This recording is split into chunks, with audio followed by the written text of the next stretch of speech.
Man, 97, it's blowing up right now. And I recently had a conversation with Rob from Comics Explained about the show. I asked him several questions. We chatted it up about why it's so good. What should Marvel Studios learn from this? And at the end of this conversation, Rob actually goes through his theory on who attacked Genosha in episode 5 and where this season is going. And it blew my freaking mind. If you end up liking this video, smash a like on it. Subscribe to the channel if you haven't. And also, if you like this conversation, you want to check out more of this stuff, we do stream a lot over on the live streaming channel. So, dude, my first question to you is like, bro, are you serious about that Endgame take?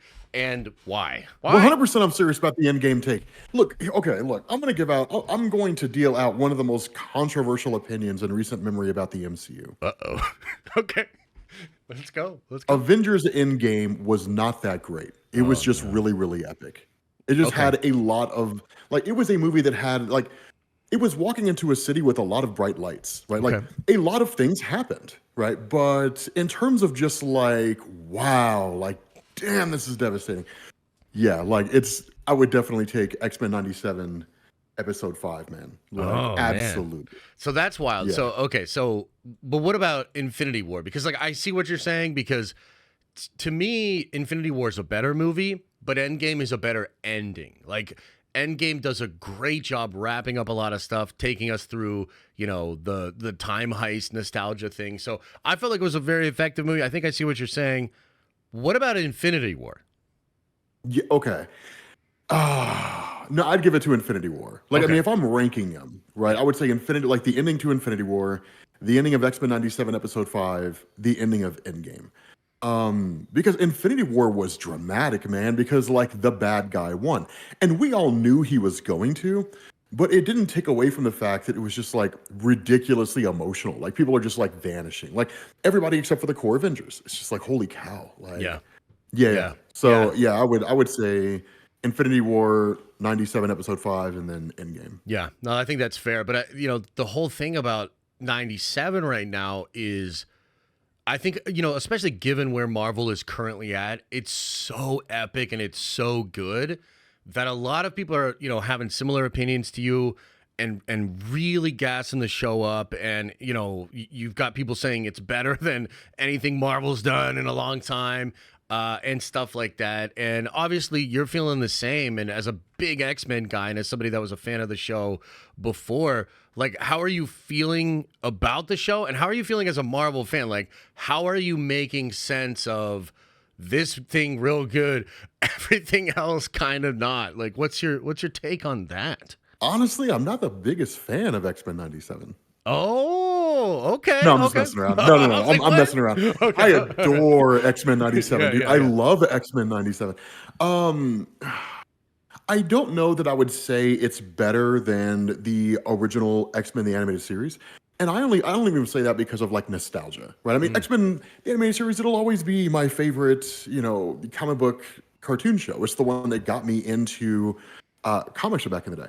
But I think that this show does everything that made X-Men the animated series great, but it feels more polished and professional. Yeah. If that makes sense, right? Because by all standards of measurement, I mean, if you go back and you look at how X-Men the animated series was done, it was basically an indie project, right? That's why you have like the actress for Jean Grey who's like voicing over reporters and stuff like that. Sure. And they brought a lot of that stuff over, right? They kept a lot of those things there, but the animation feels more polished and it feels more professional.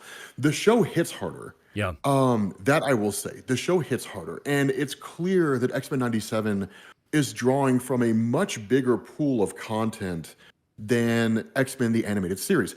And it makes perfect sense, because I've seen people on Twitter who were just like, you know, why couldn't X-Men the animated series do this? Well, because if you look back at Chris Claremont's run, and it's one of these things that people tend to kind of forget. If you look back at Chris Claremont's run, there's like 3 or 4 great stories, right? And like, that's it. Everything else is just character development, right? Like, there was no story arc. There's no like 6-issue story about the love triangle between Jean Grey and Wolverine and Cyclops. It was just a consistent undercurrent. Sure. There was no like 6-issue story arc on Project Wide Awake or anything along those lines. right? You got the Phoenix sagas, then you got a whole bunch of stories in between. Then you got the Dark Phoenix saga, right? And you get, what is it? Uncanny X-Men 200. Cyclops quits. Uncanny X-Men 201. He fights Storm. So, well, I guess technically it's the other way around, right? But basically, like, he fights Storm for leadership of the X-Men. She takes over leadership of the X-Men, right? She wins, which I think was an Uncanny X-Men 201. And then, like, Cyclops walks away, right? Then you go into, like, X-Factor, some number of years later, where he abandons his family and goes back to Jean. But there's only, like, a handful of stories. The funny thing is, if you go and you look at X-Men the Animated Series, pretty much all the stories with Apocalypse are all from X Factor. Right. Yeah. Those are all X Factor stories. Yeah, because Apocalypse, like he was a character introduced in issue number 4, I think, is like a silhouette at the end of the comic, and then issue number 5 is when you get his first like full-on appearance. Yeah. And then you get Fall of the Mutants, which is basically when Angel becomes Archangel, and he's like the Horseman Death and that whole thing. But that's all X Factor stuff. Whereas it's been how many years since X-Men the Animated Series? Right, there's the whole of the 1990s that came after the original series. There's arguably, I would say, the greatest era of the X-Men, which was in the mid 2000s, right? For like during the whole Joe Quesada era, running up to the Heroic Age. I still say that's probably the greatest point to be an X-Men fan, because there was so much that was happening, and I think it was way better than Chris Claremont's run, but only because of Claremont's run was it that good in the first place. Yeah. But yeah, no, I mean, to your point, right? To answer the question, yeah, I absolutely adore X-Men 97. Like it's doing everything right. Yeah. Which I think is shown by just like social media. Because you made a really good point earlier, right? Like there are people who all they knew about the X-Men was just like Hugh Jackman and what's her name is Storm, Halle Berry is Storm, you know, and what happens when a frog gets struck by lightning? All those stupid lines. Brian Singer, bro. Yeah. Yeah, like that's all they know. Right. But then like now they're being introduced to like the Magneto that we've always known. Right. Like the Magneto that gets killed by Thanos' uncle. But before he dies, he stays alive just long enough by using his powers to move the iron through his body. Yep. Because his heart was blown out of his chest. And like basically makes his blood pump with it, like under his own effort, right? Under his own power. He eventually dies, and Storm goes to the afterlife and resurrects him from the dead, right? I mean, it's the Magneto where like he has all those humans gathered together, and he's like, you have new gods now, right? Like we as mutants, we are your gods now, right? And it's the Magneto from Fatal Attractions, and it is the Magneto from the one that kind of saw the error of his villainous ways. But yeah, like it's all these fans being introduced to like what the X-Men really are, right? Which is just a ridiculously dope ass line of comics, that the Fox movies never really did right. Yeah. No, there's a lot there. I mean, I kind of agree with you about Claremont. It's funny because we recently went back. We have like a comic book club, and so we read some Claremont. Wait, what? You have a comic book club? Yeah, a comic book club. Yeah, no, I know. We do, we do it like every month. It's for the members. It's we put it like kind of behind there. But one of the things we did, and for me was, it's fun. It's fun. It was a little tough for me though, going back to Claremont and actually reading through like Dark Phoenix and reading through God Loves, Man Kills.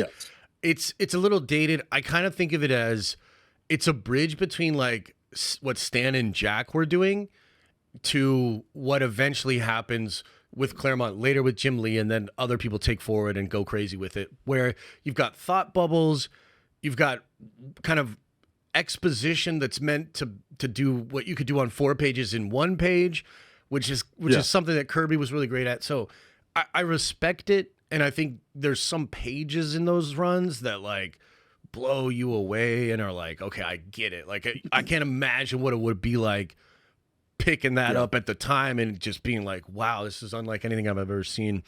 But yeah, I mean, I agree. Like it's a little dated. And then what you have is you have other artists and writers that, Claremont stuff hit a little different back then. And then they take the flavor of those relationships, those characters, and build upon it. So you definitely have the wider net, which you're right, they just didn't have back then. They just didn't have it back then. No. They were pulling from those X Factors. Was that Jay Lee stuff too, by the way? I'm kind of like remembering like a lot of stuff with like Strife and Apocalypse and Cable, and it was like all I love the way Jay Lee drew all that stuff back then. I know he gets shit on, but I actually like Jay Lee. But regardless, you're talking about Jim Lee. No, Yeah. I'm talking about Jay Lee. Like Jim Lee for sure. He did a lot of that stuff too, but Jay Lee was When did more. Jay Lee ever draw X Factor back in the 90s? I'm telling you, I remember. I mean, maybe it wasn't like Hold maybe it on, I was gotta Jim look this Lee up. actually, but like I just remember Jay Lee versions of Strife and of Apocalypse and of Cable. I'm pretty sure it was Jay Lee. No, you were right, man. X Factor number 80 back in 1993. Jay Lee was no way. Yeah, yeah. Well, I just know because Dude, I did not know that. No, I mean his art looks janky as hell. yeah. But Well, I like, liked it. That's why no that's why way. I knew it was Jay Lee because like I kind of had an affinity for his art. I even like his Spider-Man. He did like a 6-issue Spider-Man run too. Dude, I never knew Jay Lee drew X Factor. My introduction to Jay Lee was the old Paul Jenkins and like the Century run from back in 2000. Well, Yeah. technically it was Inhumans first, but nobody cares about the Inhumans. It was the Century run from Yeah. like back in 2000. Yeah, Dude, I had no idea that Jay Lee drew those. Yeah, no, he had a certain he did those characters. Here's why I think you maybe didn't know. He actually like kind of did pretty well with those characters. They had a design that I think worked well with his aesthetic. You know what I mean? But Yeah. yeah. So point being though, they had that in the '90s that they could add to the Claremont stuff, right? But they didn't have what came next. So I think that's a totally fair point. It's like we just have way more now, and they're distilling it down using the archetypes of the characters and doing it really well. So, I mean, I got basically two more questions for you, but the next one is like, again, what do you think Marvel Studios needs to take away from this? Because it's awesome, bro. And like you know, you're out here saying that it's better than Endgame. You're not the only one. There's other people. People are very excited about this. So Yeah. So what? Yeah, you what? made a good point earlier, except for one thing you said. I do. Okay. You mentioned earlier that the Halo show was bad. No.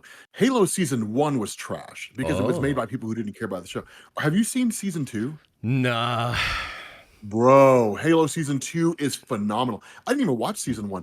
I had breakfast with Benny over at Comic Storian, like Yeah. like I don't know, this maybe like a month ago or so.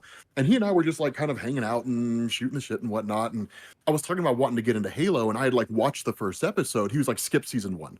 He's like, you already know the Halo mythos, so you don't really need all that stuff. He was like, skip season 1. He's like, go watch season 2. Yeah. Dude, I fell in love with season 2. I was like, dude, season 2 is so good. That's I interesting. adore it. That's interesting. Yeah, I'll have to check that but out. you made a really good point earlier where you said that having guys like Bo DeMaio and having people that like love the source material being the ones to create the show, and the idea that like Bo DeMaio was like, nobody can be on the writing staff who was not a fan of the original series. man. Yeah, like that's exactly it, dude. You guys in the chat are nuts if you think season 2 is bad. Dude, okay. You guys, like, you know what? You guys are wrong, and let me tell you why you're wrong. Uh-oh. Right? Like Halo, like as a person who is a casual Halo fan, like it had everything I wanted in that season. I won't make this super long, but it had everything I wanted in that season. Right? It had like, well, I'm not going to spoil anything for Josh, but like I've seen as some a casual of it that Halo looks fan, cool. like, I think the elites and some stuff looked pretty cool from what I saw. oh, dude, it's really good. They're saying it's not good because they don't know any better. But yeah, no, Chat's wild, bro. Trust me, they disagree with me all the time, and they're always wrong when man. they do. Yeah. Sorry. Yeah. I'm gonna piss off. Which, by the way, before I bounce off here, I do want to talk to you about Unity. Yeah, hit me. Like, I definitely want to talk about that. Yeah, at some yeah. point. But no. So the fact that Bo DeMaio and those guys were like, no one can work on the show who's not a fan of the original like X-Men the animated series, I think is really good. Like, I think it's a really good call on their behalf, because there is a kind of difference between a person who writes a story and is like, I mean, it's a story that I write, versus a person who's just like, I love the original source material and like I want it to be reflected there. You do feel the difference. Yeah, and I man. think that I don't really like to get into like the politics of comic book shows and movies and things like that, but like in a lot of the more recent MCU projects, you didn't really feel that. Right. Comic books in general as a medium have always existed to communicate a message, right? And people have seen those discussions, and there's ample quotes from Stan Lee where he's just like, yeah, and that kind of thing. But Oh yeah, the fact he was is, big like, on it for sure. yeah, like comics and things like that always existed as a medium to communicate a message to the audience. Spider-Man is probably the best example of that. Yeah. But the more important thing here is in a lot of ways, it maybe felt a little heavy-handed. I'm not entirely sure. But to craft a show with the X-Men that is a show about a group out there that deals with all manner of what's the word I'm trying to use? It's social All manner issues. of like I mean, it just yeah, social is. issues, oppression, yeah, things 100%. like Yeah. that. Yeah, like to craft that narrative in such a way, like I could pull any number of historical situations just from the United States and apply it to what just happened in Genosha. Sure. I could do it in any number of ways, Hmm. right? In any number of ways. The Red Summer of 1924, things that happened in Tulsa. Yeah. Tulsa, Yep. World War II and the Japanese in the States. I mean, you could do any number of things there. The And that's what club in really Florida, Paul's. the Yep. club in Florida. Yeah, Hmm. yeah, yeah. Just a group of people who were trying to live their lives and are just attacked. Now, I'm pretty sure I know who it was that launched the attack, and it's not who I thought it was because I actually had to dig some Oh, super old okay. comic out of my memory banks. Yeah, I had to go digging through the old memory banks, man. Let's go, Like I dude. had to dive in to like I'm this. I excited. had to like go through my head and like shuffle through these long boxes from like 20 years ago to like figure out what in the world was going on. That's good. But yeah, like overall, X-Men is a story where I feel like X-Men 97, to be quite frank, yes, Chris Claremont's run was very, very slow, right? It was like a soap opera.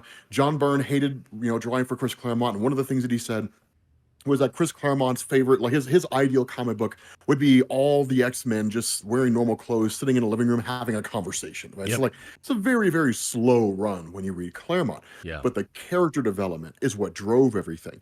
And this show is nothing if not a show that focuses on character development. It's felt in the first 4 issues or the first 4 episodes because it feels kind of slow until they introduce Adversary at the end of episode 4. And I was like, awesome. So we're getting Fall of the Mutants. And I was super excited, right? I Yeah. was like, cool, this is how the X-Men die.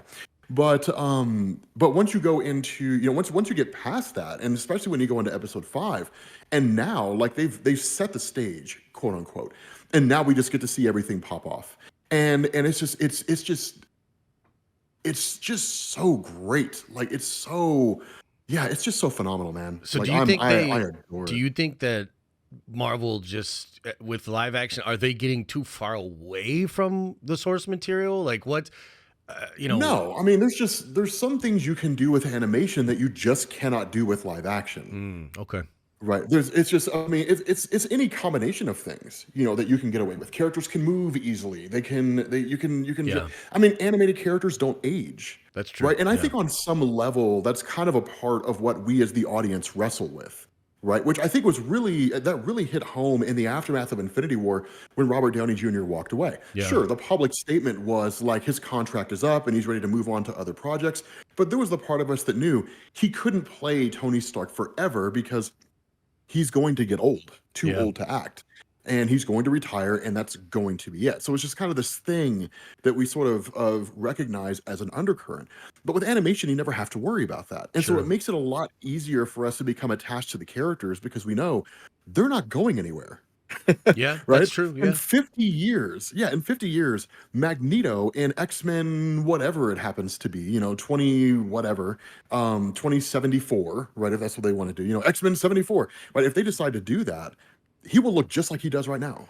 Yeah, And that's so it true. makes it a lot easier for people to latch on to the characters and to latch on what's happening with the characters because there's no fear Mm. about the fact that they're going to lose it. Yeah, that's kind of interesting. Yeah, That's like an aspect of comics that live action just can't do. So yeah, that's yeah, a good point is that you get different takes and you get redesigns, but there's always the ability to do a callback to something or even just design in a way that feels nostalgic. And I mean, we all love Wolverine. He's had his costume changed up a lot, but it's always Wolverine. You know what I mean? And it always feels like Wolverine. So yeah, I think that's kind of yeah. interesting for sure. Joe, I am not eating a sandwich. Well, I don't know where he got the idea that I was eating a sandwich. I I don't put my know. glasses down on the table for a second, but I'm not Yeah, eating a no, maybe sandwich. that's what he heard. Although a sandwich does sound fantastic. But I It mean, does that's sound why I pretty say good. there's a lot of things that feed into why X-Men 97 is so popular. Like I was talking to a buddy of mine, Victor, right? He's a comic creator, which I want to connect you guys at some point, you Oh and yeah, Victor. that would be good. But he's a comic creator. And one of the things that he said when the first 2 episodes came out is he took it back to his Saturday morning, like you did, like I did, like so many Mhm. of us who grew up watching X-Men the animated series did, where you're just like sitting in your living room with a bowl of cereal, watching this cartoon show that you love. And there's a simplicity in that, Yeah.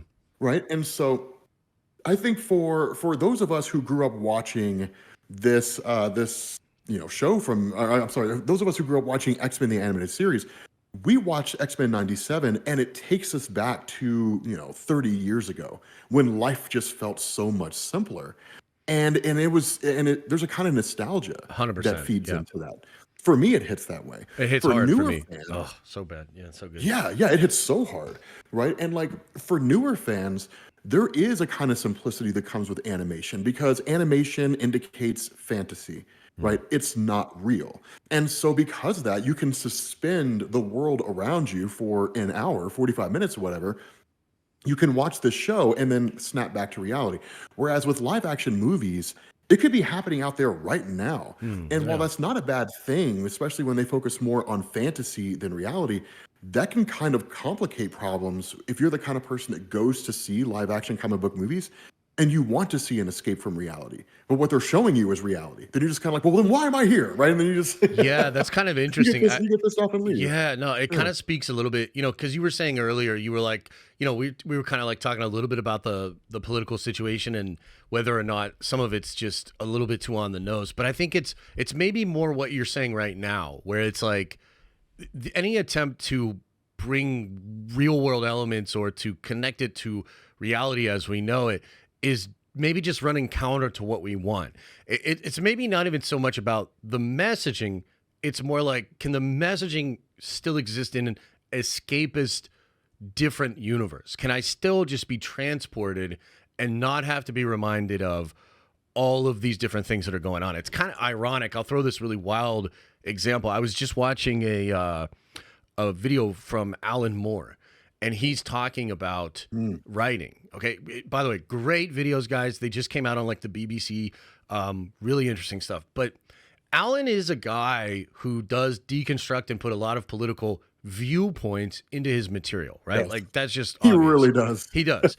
But he also Yeah. believes in escapism. Like if you hear what he's talking about, he talks about how he literally says both writing and reading or experiencing the story is a way to leave this world behind and go to a different Yes. world. So he's the kind of guy that thinks perspective is important, and he thinks you have to have a viewpoint as a writer. It allows you a lens by which you can see the world and distill these things. But it still has to be escapism. And maybe that's just the thing that a lot of these modern writers aren't getting, especially if they don't love the material. If they've never been transported themselves, right, to that other world, then maybe they just lack the understanding of how to do that, or they lack the understanding of why that's so important, I think that Yeah. could potentially be one of the problems that we're really running into. But the last thing I want to ask you about this, bro, is who the hell attacked Genosha? What the hell's going on right now? Okay. So a part of me wanted to believe it was Cassandra Nova, Right. right? Because literally what happened in Genosha is exactly what happened in ES4 Extinction. Yep. The Sentinel that attacked, because my initial thought when I saw it, I was like, is this the Tri-Sentinel from like Acts of Vengeance? Right? Like, and then it's like, no way they're gonna bring in Loki. That's ridiculous. Right. Especially No. because the X-Men, the animated series is separate from the rest of the MCU, right? Like that's Right. what Marvel said, right? It's in its own universe, essentially. And so I was watching the episode with Mariah, right? And I'm just like freaking out, right? I'm just like, oh my God, I'm so excited and I can't wait. I'm just like losing my shit. And I'm just like, oh my God, it's gotta be Cassandra Nova. And I was so caught up that I never realized there was a point where Cable said he is coming. Right now, Yeah. the fact that Cable recognized who it is, the fact that Cable was snapped back, he said, not again, right? Cable's tried this multiple times, and every time it plays out the same way, right? So there's something that Cable's doing wrong there, which I imagine is a whole different plot thread within the show itself. Yeah. But in terms of Cable, when he says he is coming, it means it can only be one of two people. The first one would be Strife, which is entirely possible. Which but would be Strife never really used awesome. Sentinel. Yeah. Sorry. Yeah, Good. it would be dope. Oh, it would be so dope if it were Strife. Technically, in stories like Age of Apocalypse, Apocalypse himself did use Sentinels, but it's not really his style, Right. right? Like if Apocalypse are going to attack Genosha for the purpose of testing, the mutant It'd be population the to see who's Horseman, right? worthy, it'd be the Horsemen. Yeah, you just see like 4 dudes, right? Just like roll into the place and start attacking everybody, Right. right? And then it'll be like, okay, cool. So like the 4 Horsemen are here. Dope. Apocalypse is like in the next episode, right? Like that'd be really, really cool. But there is a comic called oh my god, I want to say it's like Cable Machine Man or something like that. Anyway, it's from no, I'm sorry, it's Bastion Machine Man. Machine Man Bastion is what it is actually. Okay. From 1998. And it focuses on the character of Bastion. And it just kind of explains everything with his character. Like it's just this kind of big tell-all comic. Are you familiar with Bastion? No, I can't say that I am. No. Bro, Bastion is dope. And when I tell you this, you're gonna be like, it's 100% Bastion, Okay. right? If it's not Bastion, if it's not Bastion, I'll give $1,000 to a fan randomly. Oh shit! Right? Like Okay. you heard it here on the stream, guys. You heard it here Damn. on the stream. I'm clipping it Right? out. I will make that promise right now. If it's not Bastion next week, then I will give $1,000 to a fan. Well, give yourself here's the rest of the season because they might not explain it next week. You know what I mean? But yeah. Well, that's that. Yeah, if it's the Bastion's not the main bad guy. Yeah. Right. What's the name of the last 3 episodes? The 3-part ending to X-Men 97. I don't know. I know they're out there somewhere, but I can't recall. Supposedly the names of the episodes is Tolerance is Extinction. In Marvel Comics, there is a story in the late 1990s called Operation Zero Tolerance.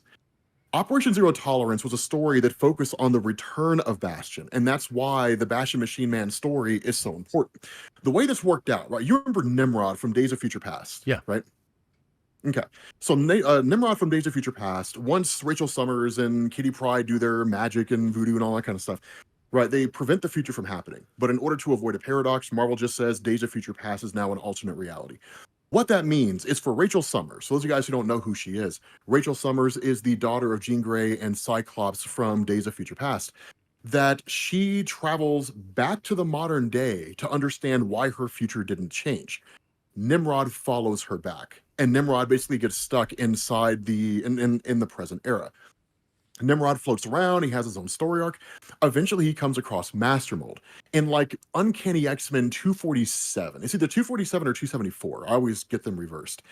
Nimrod and Master Mold merge, right? Now it happens for a split second, and because the X-Men realize they can't defeat them, they push them through the Siege Perilous. Why does that matter? Because in Marvel Comics, there was a story where Forge and Storm faced off against the adversary, the character that you saw introduced at the end of episode 4. Like owl looking dude.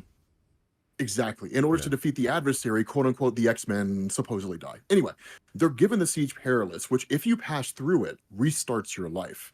And that's what the merged Master Mold and Nimrod do. They're pushed through the Siege Perilous by the X-Men, and they just vanish. Whoa. Now, at a future point in time, they end up popping back up. But in the Bastion Machine Man comic, it explains that Bastion didn't initially know who he was.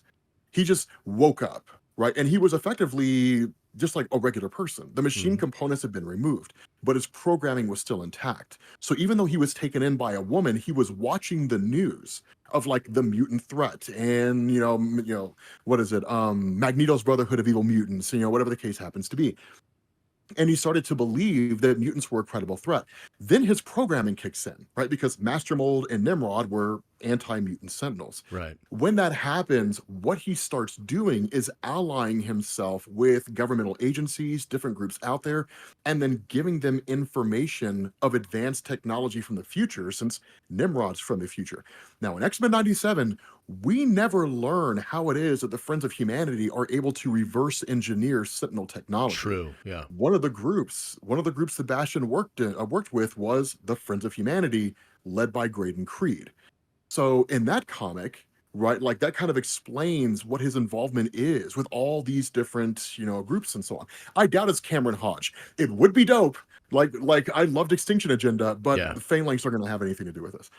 So in effect, Bastion was just working behind the scenes, allying himself with everybody, and then that's when Operation Zero Tolerance happened. He created the OZT Sentinels and all that kind of stuff, more advanced Sentinels than the ones they had faced off against before. And it would make perfect sense that if you have Bastion working behind the scenes, that Bastion is the reason why the Wild Sentinels exist. Yeah. Right? Because the So, Wild Sentinels were just designed dude, by they Voldemort don't, Trask. but they don't stand a chance then, right? Like, how would they Okay. even beat him?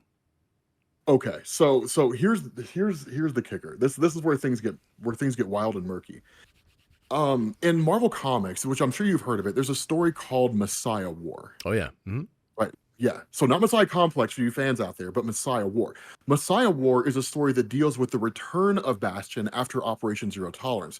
But unlike Zero Tolerance, where he was just running around in the modern era, striking against the X-Men and all these different groups, in Messiah War, he's in the future. And he's sending like sentinels to the past. Oh, He's just damn. like the way that Okay. Ultron took over Vision in the modern day, like in the Age of Ultron storyline, it's the same thing. Right. I So was just Bastion's thinking in the that, yeah. far-flung future. Yeah, like Bastion's in the far-flung future. He's sending sentinels and everything, back to the past. And basically, he is launching an attack. Ultimately, the story culminates with like Cable sacrificing his life in order to close the time portal and to defeat Bastion and so on and so forth. So they just isolate him in a I mean, different timeline? more or less, yeah. Like they cut him off, from the present day. I mean, he's destroyed, Yeah. but like they cut him off to the present day.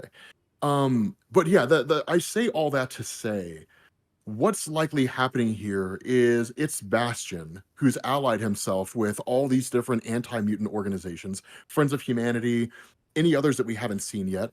I would argue things like Project Wide Awake probably exist. That Project Wide Awake was the umbrella kind of program that Forge was a part of when he was developing like the inhibitor collars and stuff like that Right, for yeah. the US government. Yeah, so that was In all his probably penthouse in Project New Wide York, Awake. which they totally his penthouse in New changed York. that. Yeah, but that's okay. Yeah, It's yeah, fine. It's fine. yeah. I always loved Eagle Plaza out there in Dallas. Like that was just it. Like it just looked cool. Yeah. Back when like Mark Silvestri and those guys were drawing it. But Oh, so the Sylvester's fact so good. remains here. Yeah. So Do you think it's they'll likely leave it just off on like Bastion a working behind the cliffhanger? scenes. Maybe like they'll do all that and leave us hopeless, and then we go into season 2 and we're like, how could they possibly beat them? I don't know, man. I really don't know because I mean it's not like X-Men the animated series where it all just kind of wraps up. Correct. Where Yeah. it's seasons, but it's like it's They seasons can do whatever they kind want, of. bro. They can do whatever they want Yeah. now. Yeah, like I mean, if you remember back in the day, like X-Men the animated series, they didn't really release it in seasons. They released like 60 episodes. Yeah, Right? chunks. Like it was just for like 60 weeks, you just get X-Men the animated series. And then like they stop for like 5 months. Yep. And then you get more, right? Or Yeah. something along those lines. But yeah, I don't know exactly, given this day and age and the idea of cliffhangers, how popular the show does, I could see them definitely leaving it on a cliffhanger. Yeah. That being said, I think that because supposedly the next episode, if the titles are correct, the next episode is going to go back to Storm and Forge. Sure. Yep. So one of two things is going to happen. Because of the fact that you have like the whole tolerance thing, I think the next episode is going to focus exclusively on Forge and Storm, and that's going to be it. I think Storm might learn about what happened in Genosha, but she's going to have to stay with Forge in order to defeat the adversary because it's a much bigger threat. Sure. Or Yeah. she's just so immersed in what's going on with the adversary that like she won't know about it until like the end of the episode. Right. I think the episode after that is when it, like Cable will come back or something will happen, but they'll basically like end up encountering Cable, and Cable's going to explain everything that's going on. And then the last two episodes will be, okay, how do we beat this guy? How do we save the day? That kind of a thing. It's just, I'm just kind of swinging for the fences. Yeah, but I hope they like, do too, because like you said, they have all of this. They can go absolutely as crazy as they want, and the writing's been super tight. So I'm ready for them to go. It's not like I'm afraid that they'll lose the threads. Like this has been one of the tightest written things I've ever seen. Let me ask you about Captain America. What's up with Cap? Because we see his shield in the new trailer. I mean, I don't know. Maybe, I don't know. Maybe he'll cross over. Maybe he won't. And that's what's kind of wonky is because it's supposed to be self-contained. At least that's what we've been told so far. Correct. Yeah. So I don't necessarily know if that's going to be the case. I mean, honestly, maybe it's one of those things where it's like, okay, guys, like, so we're doing X-Men 97. It's going to be totally self-contained. And then Kevin Feige's like, but what if it wasn't? Yeah. Like, what if we just like have Captain America Well, I think appear at the end of the show? I don't know. Cap's been in the old one, and then they did the Secret Wars, right, where they had all the different shows, and even the Iron Man, and they all crossed over. Actually, it was Rhodey, it wasn't Iron Man, but Yeah. I think they can still make it self-contained. It's not in 616. I think you can still do Avengers, you know. But if you do Avengers, especially if you're doing it right now in the wake of Genosha, I mean, it could go all sorts of ways. You know what I mean? And like you're talking about war and stuff, and it's either, if it's that big of a threat, are the Avengers teaming up? Are they teaming against? You know, are we getting a little AVX flavor? I mean, you know, the X-Men fought the Avengers in the old X-Men the animated series, like the old animated series back in the day. Yeah. Not the one where Captain America shows up. Yeah. But like there's an episode called One Man's Worth. Okay. Actually, it's a 2-part episode. If you ever get a chance, go back and watch it. Yeah, But the I'll first definitely episode have is what to. I'm talking about. Yeah, where like everything, what is it? Xavier is killed off premature. Like he's killed off when he's young. Yeah, Trevor Fitzroy and Bantam go back in time. They kill Xavier when he's younger, so Xavier never forms the X-Men. So reality shifts around, and instead of it being the Xavier Institute, it's technically there, but it's just a giant war going on between humans and the mutant population. So you have like Gambit and Sinister and all these guys who are all like fighting against humanity. There's a point where Beast says that the human, they send in another wave of superhumans. And when that happens, like Black Widow's there, Hank Pym, Ant-Man is there. Like yeah. there's normal people who are like the Avengers traditionally who are there. I say go Tony for Stark, it, bro. Iron Man suits are I there. hope they go for it. Like, cause Yeah. I mean, this is just so cool, and I think it's like what Marvel used to feel like the MCU, and it's a nice reprieve from that. And because it doesn't have to worry about connecting to the live action stuff, they can go as crazy as they want. They could combine Avengers vs. X-Men, Phoenix 5 with all the crazy shit you're talking about. Like they could just go, they could do whatever they want. So yeah, I'm excited. But that's your pick is Batch. Let me just ask you one more thing. Where does Sinister fit into all of this? Because I don't think we're done with Sinister. I think there's more to it. So how does he fit in? Honestly, I don't know. If I were going to say Sinister fits into this, season 1 is probably Bastion. Given the name of the titles of the final episodes, it's going to be Operation Zero Tolerance. They're going to defeat Bastion. If they were going to end the show on a cliffhanger, they would probably end it with Strife. And the reason why I say that is technically in the comics, it was actually Apocalypse who kidnapped Nathan Summers as a baby and infected him with a techno-organic virus. Yes. And then, for reasons I'll never understand, Cyclops decided it was a good idea to ally himself with the Inhumans, like Black Bolt was going to do anything. Yeah, let's and go, they Black race Bolt! over and like they race over and they fight Apocalypse. But ultimately, like Nathan's saved and like taken to the future. They obviously haven't done that here. So what I would say is probably the case is that Sinister infected Nathan with a techno-organic virus. Nathan gets taken to the future. And whether it's Sinister or somebody else, but likely Sinister, what they end up doing, or whoever it is that I guess Bishop taking him into the future, that in case they cannot cure the legacy virus, they clone Cable, which is what they did with Strife. Right. In the comics, when Strife was taken to the future by Rachel, it was like, okay, in case we can't cure him, we're going to clone him. And that clone will just kind of sit there in stasis. And if baby Nathan dies, then we resurrect, we wake up the clone and we basically take all the memories of Nathan, put it in clone's head, and then the clone goes forward from there. Strife's so strong, in the comics, too, dude. I love Strife. Yeah, like in the comics, Apocalypse realized the clone was there, 4,000 years in the future, whatever it is. He kidnaps the clone thinking it's the real Cable and raises it as his own, and the clone becomes Strife. So that's likely what would happen here, because we know that Sinister wanted Cable. He wanted Nathan because of how powerful Nathan would become. And there have been different motivations over the years as to why Sinister wanted to do that, getting rid of Apocalypse or just the power of that kind of kid and all the stuff that comes with it. But whatever the reason is, if Sinister exists in the far-flung future, 4,000 years in the future or whatever it is, then sure, it would make perfect sense that he would just like kidnap the clone thinking it's the real Cable, and then he raises the clone as his own, Strife, and then Strife shows up in the present day after learning that he's not actually Cable, and it's like, well, I hate Cable, and I'm going to destroy the X-Men, and that's it. Yep. Because that's all Strife's motivation was in the comics, right? Like, I'm going to destroy Cable because I'm going to prove I'm more powerful than Cable. I'm not the clone, that kind of thing. Yep. It was a personal vendetta. Yeah. But I would say that's probably where Sinister will fit in. Because in reality, given everything that's happened, especially with Madeline, Nathan, and all that kind of stuff, you could kind of just wrap. I mean, that's the wrap. Yeah, of, no, like, you're right. Sinister's They could just motivation. rap. It's I done. mean, they absolutely could. Yeah. It just felt like, I don't know. Like, there's another side of this that I'm trying to like use my MCU brain too, right? Because you and I were talking about this. We were texting yesterday, but like Cassandra Nova is in Deadpool 3, so there is part of me that's like, well, it would kind of make sense to set her up so that people are like, oh, it's that character, right? And then the same with Sinister. Like, there's a lot of rumors that Sinister is going to be the sort of main villain for the 616 X-Men once that gets kicked off. So part of my like producer brain is like, well, that would make sense. But I think you're right, especially with the ending being titled that. I think that's a pretty clear indication that that's the way that they're going to go. So that's why I say, I mean, it would make a lot of sense to me that it would. Why are people saying I'm in the bathtub? I think there was a moment, there was a little echo. You might have, I don't know, you were like walking or doing something. Yeah. Yeah, no. I'm my room doesn't have any sound treatment here, so that's probably why. But yeah, no, it would make sense. I mean, I want it to be Cassandra Nova because she is going to be in Deadpool 3, so make it Cassandra Nova in order to build up all the excitement for the fan base.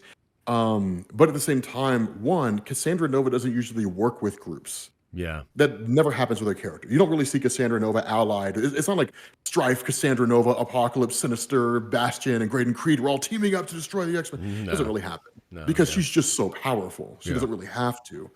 But then again, you can change anything around here. So we'll see. There's a lot that we'll see. They're cooking, baby. You know what I mean? They are cooking with the show either way. And I'm excited for the end of it. I'm excited for season 2, and I'm excited for potential season 3 and maybe animated Spider-Man as well. They got a lot of things they can do over there. So it's a bright spot in what's going on with Marvel lately. You know what I mean?